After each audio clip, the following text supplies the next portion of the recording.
Entonces el carcelero los sacó y les dijo: Señores, ¿qué debo hacer para ser salvo? Ellos le dijeron: Cree en el Señor Jesucristo y serás salvo tú y toda tu casa. Y le hablaron la palabra del Señor a él y a todos los que estaban en su casa. Este es el pastor Alan Rodríguez de la iglesia Fuente de Vida en Ciudad Colón, San José, Costa Rica. Esperamos que seas bendecido por esta palabra.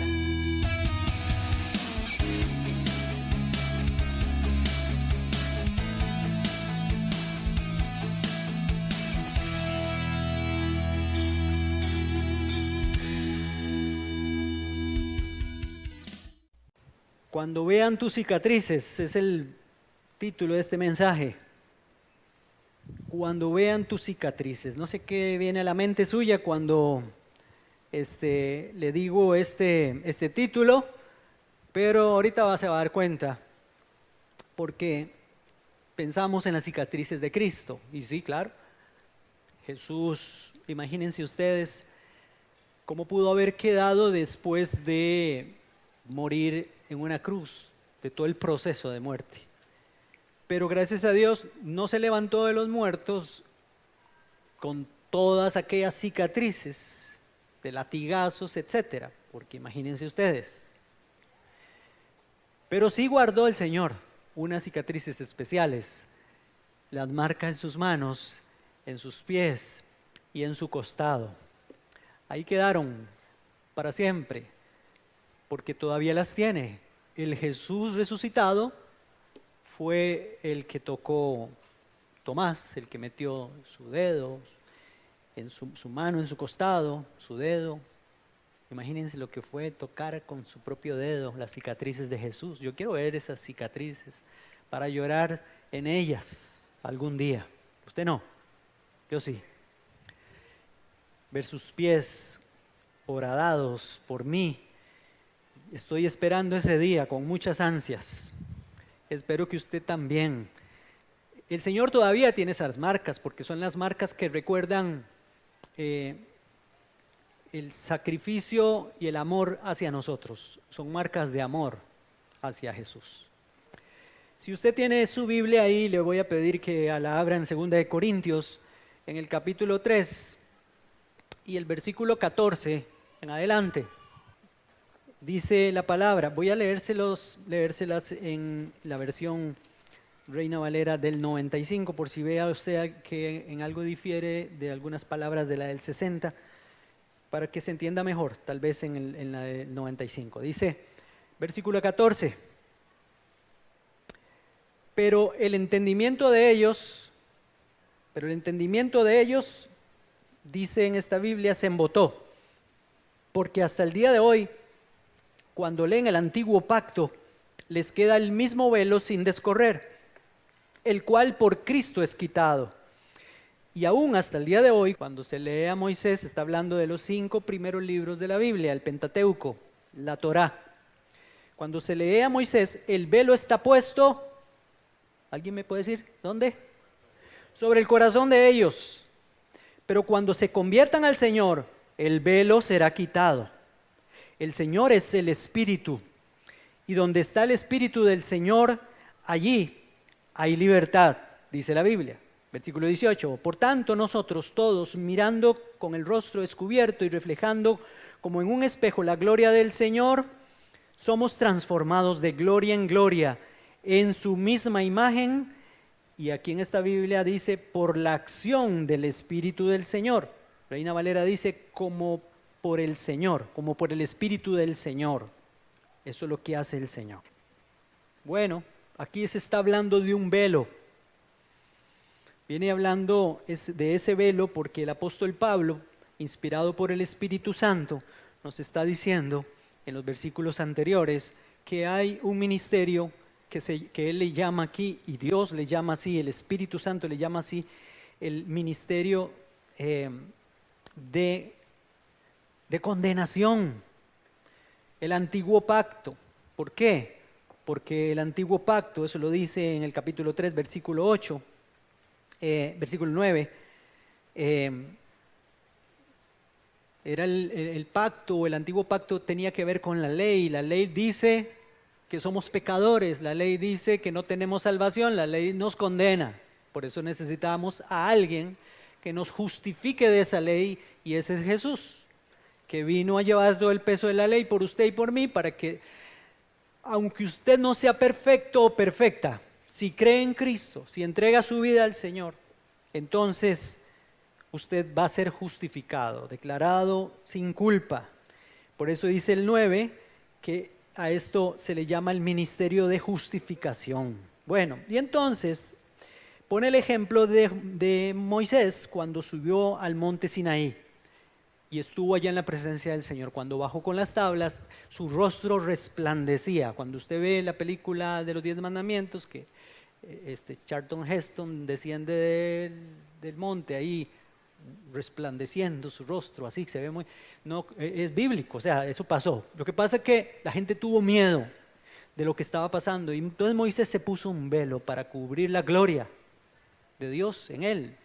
Entonces Pablo se toma de ese ejemplo para decir que ese mismo velo ahora lo tenían todos los judíos, todos los israelitas todavía, pero sobre su corazón, y les impide ver este nuevo pacto, y todavía viven en el antiguo pacto.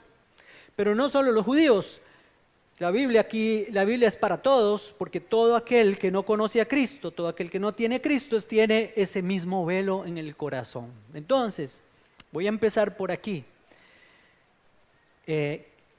sobre lo que nos enseña este pasaje. Lo primero es que la Biblia nos dice aquí categóricamente que el mundo sin Cristo tiene un velo en el corazón. Ese velo en el corazón les impide ver la obra de Jesucristo. Es algo que tienen ahí, que es algo espiritual, es un velo espiritual. Y vean que no es un velo que está en los ojos, no, está en el corazón, literalmente hablando del asunto de que, o mejor dicho, metafóricamente hablando del corazón, porque ahí es donde están los pensamientos, ahí están las intenciones, ahí está todo lo que hay en nosotros, hablando de lo interno, hablando del alma, hablando de lo espiritual, está hablando el apóstol Pablo, está en el corazón.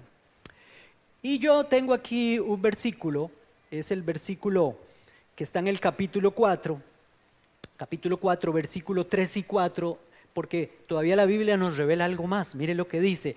Yo se lo voy a leer en la versión Nueva Traducción Viviente, así se llama.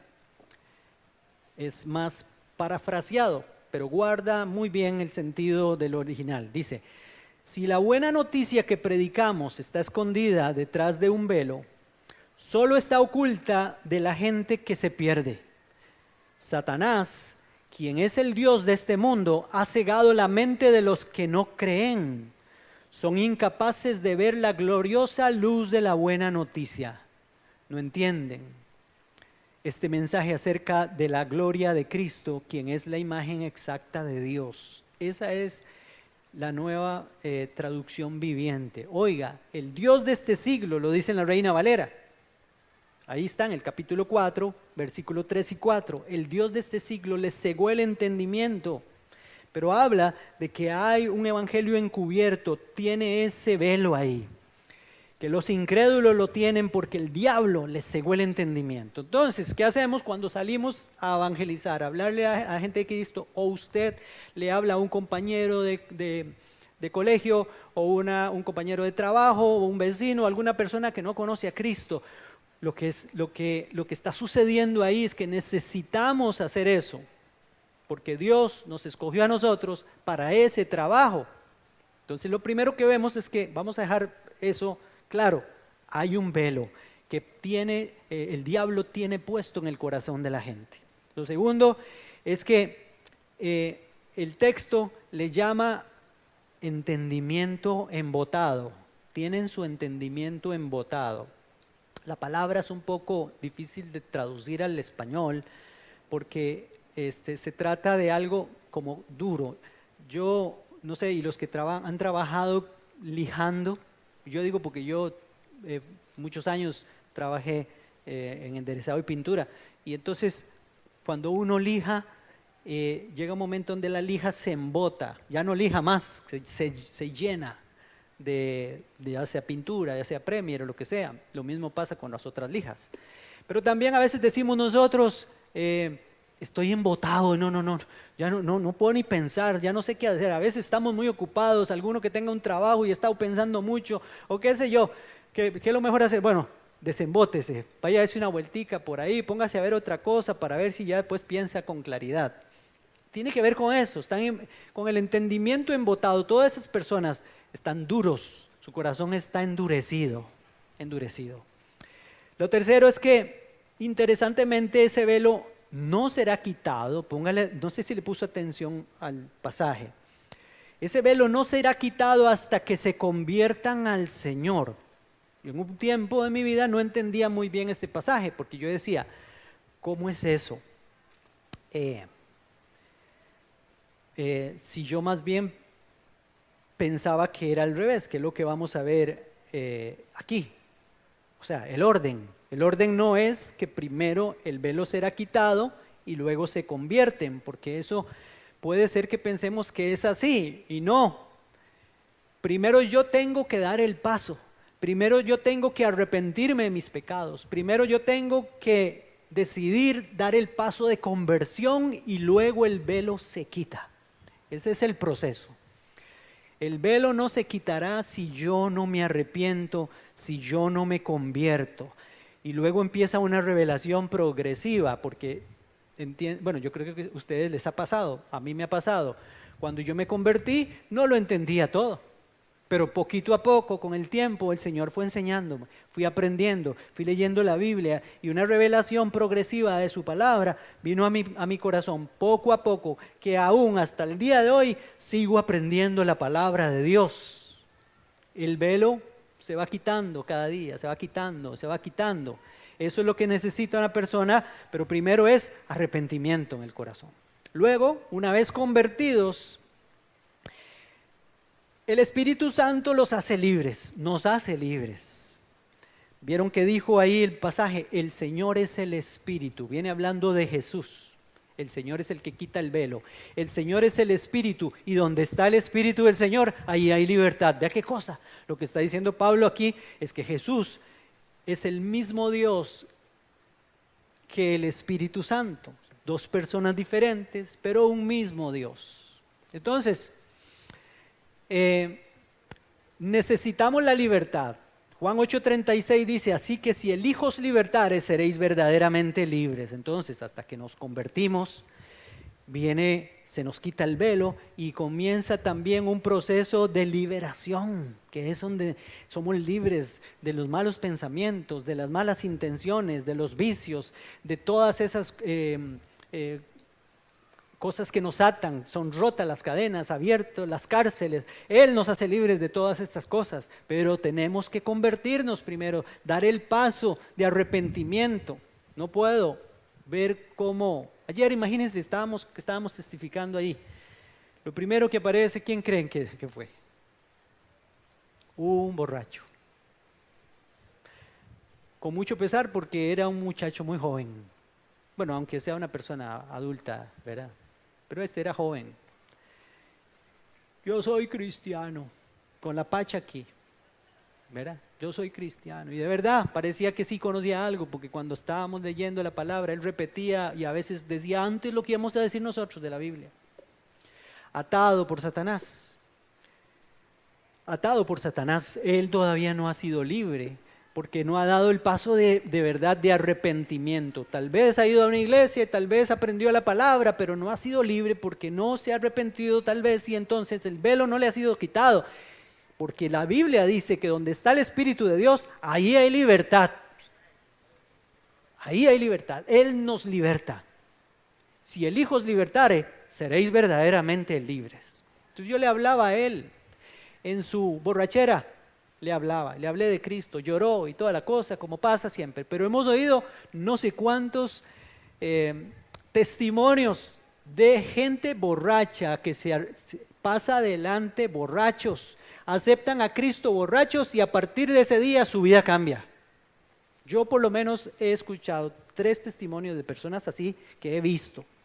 He visto todavía un día esto de una reunión de pastores, 2 pastores, una pareja pastoral de unos señores que están pastoreando una iglesia aquí en Palmichal. Eran alcohólicos los 2, alcohólicos. Y alcohólicos recibieron a Cristo en una iglesia. Imagínense ustedes. De ahí su vida cambió. Fueron totalmente otros. Y ahora pastorean esos señores. Y podemos contar de otros. Porque el Jesús los hizo libres, porque le creyeron, porque se arrepintieron de sus pecados. Bueno, y no solo el alcoholismo, cualquier otro pecado. Entonces, la quinta cosa que vemos aquí es que entonces Él los transformará a imagen de Cristo. No sé si le pusieron atención al pasaje. Somos transformados de gloria en su misma imagen. ¿Ve? Primero me arrepiento, luego el velo se me quita. Cuando se quita el velo, entonces Él me hace libre. Después de que me hace libre, entonces el Señor viene y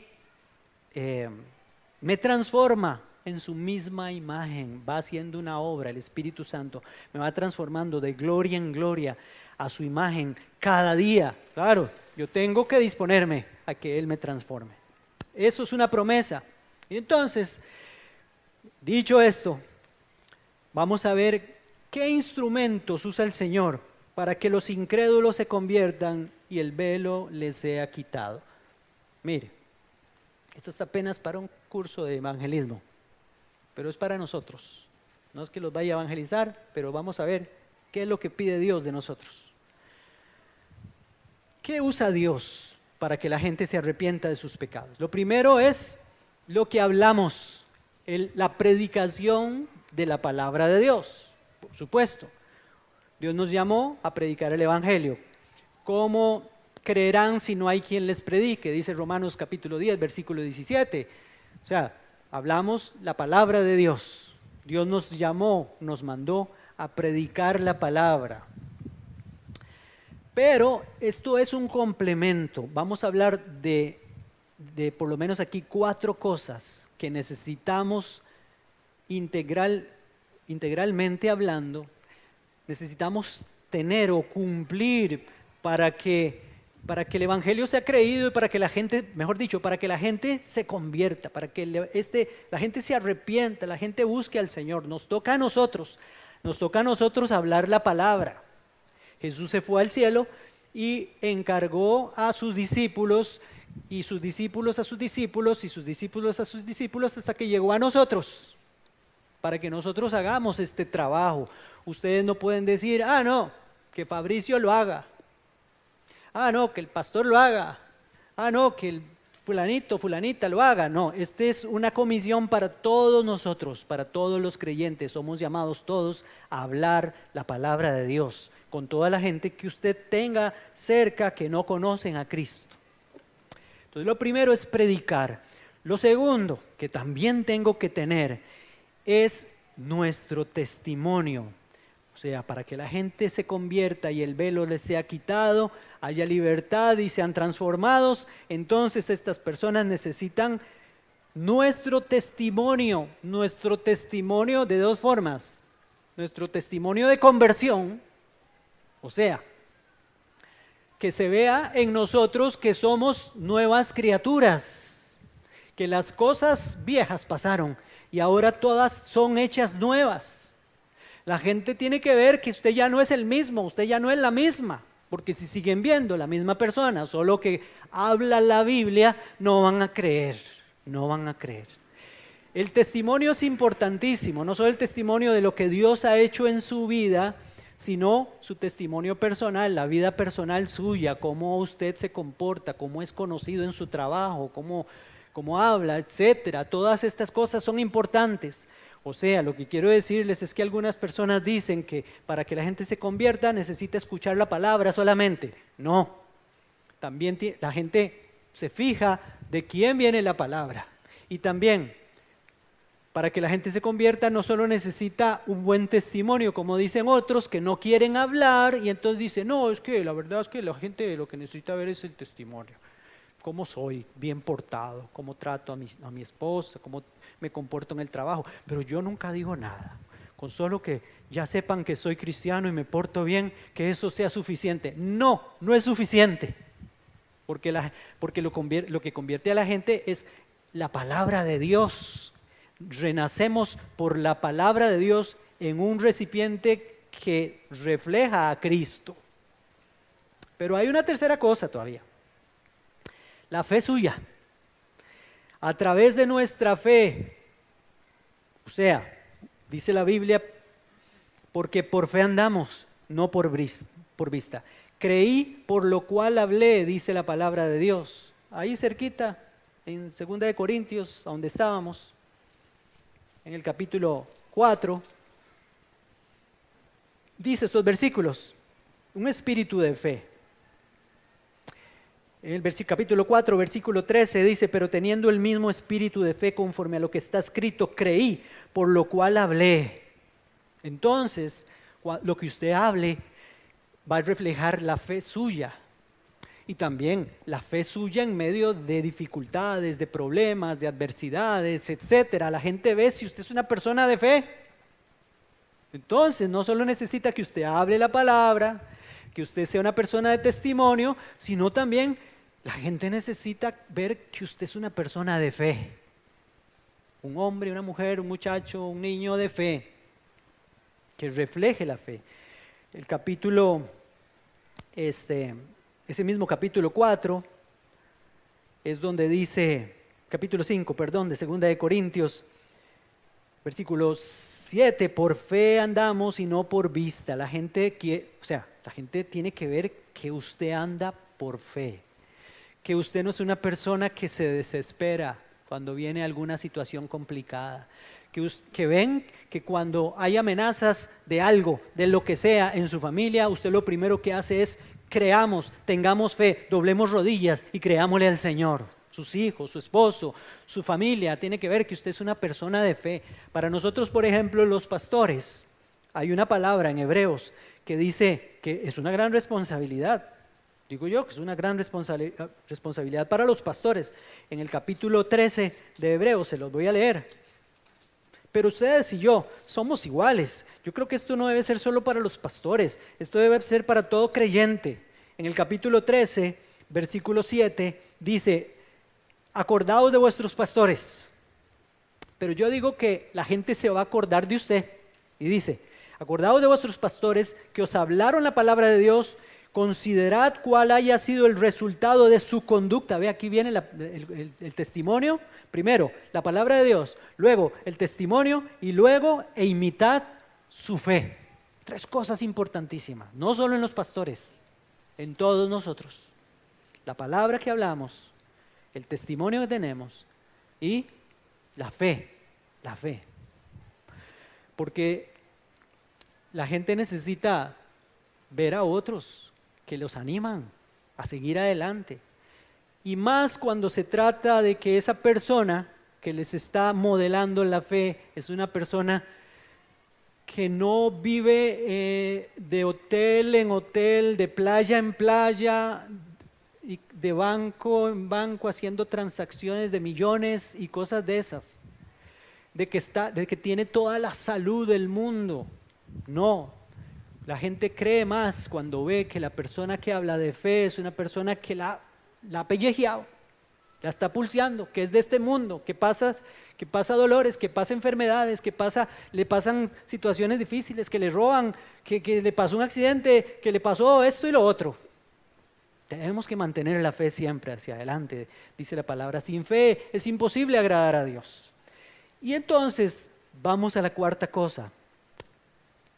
Hasta aquí era la introducción. La cuarta cosa, y es el propósito de este mensaje principal. Pero ya aprendimos varias cosas. ¿Podemos quedar ahí ya? ¿Sí, verdad? ¿Usted aprendió algo nuevo? Hasta aquí. Espero que sí. La cuarta cosa que Dios usa en nosotros para que la gente se convierta son nuestras cicatrices. Nuestras cicatrices. Como dijo Tomás, si no veo las cicatrices, no creo. Y así la gente, como les acabo de adelantar un poquitito, cuando ve nuestras cicatrices, creerán. Cuando vea nuestras cicatrices, creerán. Porque las cicatrices que usted tenga y la forma que usted reacciona ante la adversidad, ante lo que le ha causado esas cicatrices, es parte de su testimonio y la gente lo ve, la gente está pendiente de eso. ¿Por qué? Porque hay algo poderoso cuando alguien ve que pasamos por ciertas circunstancias difíciles o muy difíciles o cualquier circunstancia. La gente está viendo cómo reaccionamos, si reaccionamos con el carácter de Cristo o usted reacciona como ellos reaccionan. Porque si usted dice las mismas cosas que dicen ellos cuando hay adversidad, o sea, las palabrotas, el enojo, renegar, quejarse, discutir, resentirse, todas esas cosas que hace el mundo cuando entra en una adversidad o está pasando alguna situación complicada, si nos ve a nosotros, hacer lo mismo, ¿para qué va a querer ser igual que nosotros? Dígame usted. Pero si usted, aún en la adversidad, puede mostrarle a esas personas que Dios le ha bendecido y que Dios le ha ayudado y usted ha salido adelante, entonces cuando vean esas cicatrices suyas, cicatrices en el alma, en el corazón, por diferentes cosas. Nadie puede aconsejar mejor ninguna mujer puede aconsejar mejor a otra mujer que le han sido infiel que a otra que también le fueron infiel. Tiene cicatrices, puede ayudar y le puede enseñar con sus cicatrices cómo salir de ahí.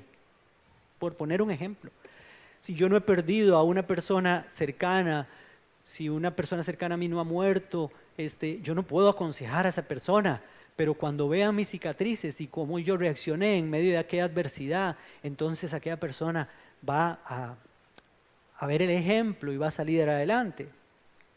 Por eso debemos de aprender a sufrir bien. Por eso es que este es el mensaje de hoy.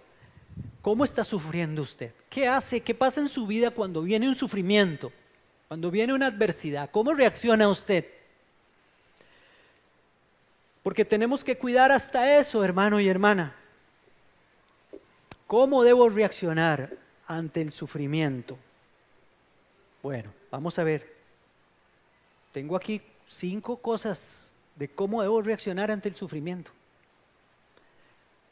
Me las puso el Señor ayer y yo creo que usted tal vez le pueda añadir algo más. Primero, ya hablamos de esa, teniendo fe. Porque sin fe no puedo agradar a Dios. Lo primero que tengo que hacer en medio de la adversidad es tener fe. Ya hablamos de esa parte. La segunda, tener esperanza. Esperanza es, como dijo Job en el capítulo 1, versículo 22 de Job, dice: en todo esto no pecó Job ni atribuyó a Dios despropósito alguno. Job dijo: algún propósito tendrá el Señor. Y esto no es que se vuelva un cliché y una palabra, una frase repetitiva en nosotros. No.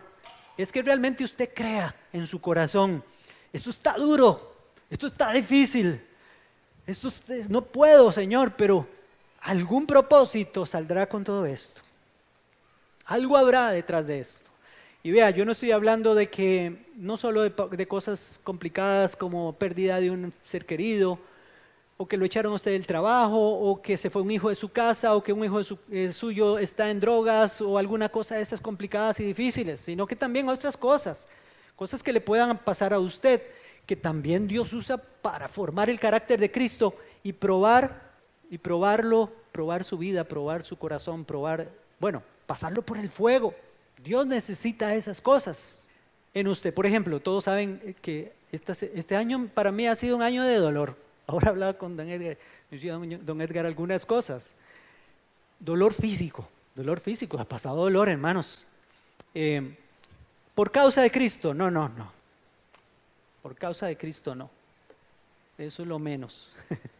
Pero aún en el medio de ese dolor, he tenido que glorificar a Dios. O sea, ha habido una prueba. ¿Cómo reacciono yo en medio de aquello? Como cuando llego a la clínica accidentado, con mi clavícula desbaratada, digámoslo de alguna forma, ¿qué ven los enfermeros? ¿Qué estoy diciendo? sí, aprovecho para hablarles y hablarles de Cristo. Una muchacha allá en el Hospital Metropolitano me dice, no, usted no, eso no debe ser nada. ¿Cómo no debe ser nada? Tenía la clavícula así, levantada. Porque si usted tuviera esto y esto y esto, no aguantaría el dolor, me dice. Yo no sé, pero ¿será que Dios me está fortaleciendo? Le digo yo. Y que me está quitando el dolor o no sé qué, será Dios que me está ayudando. Pero uno aprovecha en todo momento para dar el mensaje. Y si es una persona de estas que necesita oír esas cosas, donde quiera que nos lleve el Señor, aunque sea por un accidente, necesitamos testificar de Él. Y también glorificarlo a Él en medio del dolor. Cuando me operaron este hombro, también salí de operación muy adolorido. ¿Y qué hice esa noche? Ahí en el Senare, con la enfermera a la par durmiendo, supuestamente estaba durmiendo, yo empecé a cantar alabanzas al Señor. Yo me acordé de Pablo y de Silas que estaban sufriendo por causa de Cristo. Yo no estaba sufriendo por causa de Cristo, pero sí que me dolía y sí que me sentía mal. Yo empecé a levantar alabanzas al Señor y empecé a cantarle a Él. Yo no sé si la enfermera diría, este está loco, ya está delirando, o todavía la anestesia le está haciendo efecto, pero no importa. Yo alabé al Señor en medio de aquello. Perdonen que les hable de mí, pero es que tengo que hablarles de mi testimonio, de las cosas que ha hecho Dios en mí. Teniendo esperanza entonces, sabiendo que en medio de todo, cuando me pasó lo de este lado, hace un mes y 2 semanas, yo les dije, hermanos, algún propósito tendrá el Señor con esto. No es que Dios propició que yo me cayera de la bicicleta y me quebrara la clavícula, no. Pero sí entendí muchas cosas. En estos días he entendido demasiadas cosas que no entendía y no sabía. Entendí que en un momento, por voluntad de Dios, por soberanía de Dios, mejor dicho, no tuve la cobertura de Dios que he tenido en otras ocasiones. A Jesús le fue quitada la cobertura de Dios para que sufriera la cruz, pero la tuvo antes de la cruz. En algunos momentos podemos ser entregados a Satanás para que nos dé una revolcadita, por una u otra razón. Pedro fue pedido para ser zarandeado, Job fue pedido para ser zarandeado también, porque Dios necesita pulir y necesita limarnos en el carácter y permite cosas que no estaban y que ahora están, para que en medio de aquello dobleguemos nuestro orgullo, nuestra soberbia, o simplemente pasemos el examen. Tenemos que pasar exámenes todos los días. Bueno, la tercera cosa de cómo debemos reaccionar ante el sufrimiento es alabando a Dios, llenos de gozo. Ya les mencioné a Pablo y a Silas. La cuarta cosa es hablando de la fortaleza y el consuelo de Dios, que también ya les mencioné. En 2 Corintios, el apóstol Pablo en el capítulo 1 habla de eso, del consuelo que necesitamos pasar. Si Pablo no se quitó de encima el sufrimiento, nos enseña aquí en el capítulo 1, a partir del versículo 3, cosas interesantísimas, lindísimas. Dice, bendito sea el Dios y Padre de nuestro Señor Jesucristo. Ese no lo tenían ustedes ahí, pero en la pantalla, pero este es, oiga, capítulo 1, versículo 3. Padre misericordias y Dios de toda consolación. Es que necesitamos esto, experimentar el consuelo de Dios. Qué lindo cuando estamos pasando algo muy duro y solo Dios es nuestro consuelo. Dice, el cual nos consuela en todas nuestras tribulaciones, para que podamos también nosotros consolar a los que están en cualquier tribulación, por medio de la consolación con que nosotros somos consolados por Dios. Entonces también hay propósito. Dios permite que usted pase eso para consolarlo y para que entonces después usted pueda consolar con la consolación que Dios lo consoló a usted. Tiene propósito, el sufrimiento tiene propósito y las otras personas van a ver ese sufrimiento en usted y van a ver sus cicatrices y van a ver cómo reaccionó usted ante el sufrimiento. Si se quejó, si renegó, si mentó la mamá, si dijo cosas blasfemias, cosas feas, si ofendió, usó palabras grotescas, etcétera. Todas esas cosas. Sirviendo al Señor también es una de las formas de cómo reaccionamos en medio de ese sufrimiento. Si seguimos sirviendo o si decimos, ya no quiero servir más a Dios, solo cosas malas me pasan. No. Bueno, a todo esto que estamos hablando se le llama adornar el mensaje que predicamos. Usted adorna lo que usted predica con todo ese testimonio, con sus cicatrices, con su forma de hablar, con su forma de expresarse, con su forma de ser. Mire lo que dice Tito 2:9, ese lo van a tener ahí. Exhorta a los siervos a que se sujeten a sus amos, que agraden en todo, que no sean respondones, no defraudando, sino mostrándose fieles en todo, para que en todo adornen la doctrina de Dios nuestro Salvador. Aquí le habla a los esclavos para que sepan cómo dirigirse, cómo comportarse delante de sus amos, pero esto es para todos. ¿Cómo se comporta usted delante de sus patrones, de sus jefes? ¿Cómo se comporta usted delante de su esposa o la esposa delante del esposo? Aquí habla de no ser respondones. ¿Cuántos se responden unos a otros? Los hijos a los padres y aún los padres con sus hijos. Si usted lo hace bien, va a adornar la doctrina de Cristo, va a adornar el evangelio de Cristo, va a saber cómo la gente va a ver aquello. Mira, qué bonito. Bueno, les cuento un testimonio así para ir terminando. Cuentan que una vez un indio, un hombre indígena, de esos que están en una tribu y que en esa tribu tienen un jefe indio que es el que manda y se hace la voluntad del jefe de la tribu. Este hombre le llegaron a predicar el evangelio un misionero y él creyó en Cristo, entregó su vida a Cristo y por creer en Cristo en su aldea sufrió por causa de Cristo. Para que negara a Cristo lo maltrataron, lo vituperaron, lo golpearon, lo apalearon, lo latigaron, le hicieron de todo, tanto que este hombre estaba lleno de cicatrices, lleno de cicatrices. Luego se va para donde el jefe de la tribu y le dice: yo necesito que usted me dé permiso para ir a otras de las tribus cercanas porque quiero ir a predicarles el evangelio de Jesús. Y el jefe de la tribu le dijo: no, mejor yo no te voy a dejar ir, porque cuando vean tus cicatrices te van a creer. ¿Cuánto creen de usted cuando ven sus cicatrices? ¿Están creyendo? Si ellos ven en tus cicatrices a Cristo, pues van a creer, como el mismo Jesús. El mismo Jesús nos dio ejemplo de sufrimiento. Jesús le enseñó sus cicatrices a Tomás, pero dijo: bienaventurados los que creen sin ver. Pero esas cicatrices están ahí como testimonio para que creamos y para que aprendamos a sufrir. Él dijo: todo aquel que quiera venir en pos de mí, niéguese a sí mismo, tome su cruz cada día y sígame. Sepa que va a sufrir y sufra bien, sufra con honorabilidad, que todos vean cómo sufre por Cristo Jesús o por ser cristiano o en su vida diaria. Pablo dijo en Gálatas 6: de aquí en adelante nadie me cause molestias, porque yo traigo en mi cuerpo las marcas del Señor.